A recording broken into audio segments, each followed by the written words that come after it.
Imagine this. It's a sunny morning, and your little brother rushes out to play with his friends. Just as he dashes off, your phone rings. It's your friend, needing your help right away. Since your brother loves pancakes, you decide to make him some.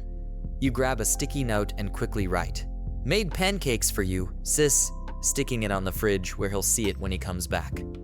Even though you're busy with your friend's request, you make sure your brother won't miss his favorite breakfast. Just like leaving a note for your brother, Python comments explain what each part of the code does.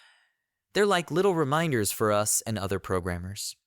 In Python, there are two main types of comments: single-line comments and multi-line comments. Single-line comments start with a hash symbol and continue until the end of the line. They are used for short comments or explanations on a single line of code. Multi-line comments, also known as block comments, are enclosed within triple quotes.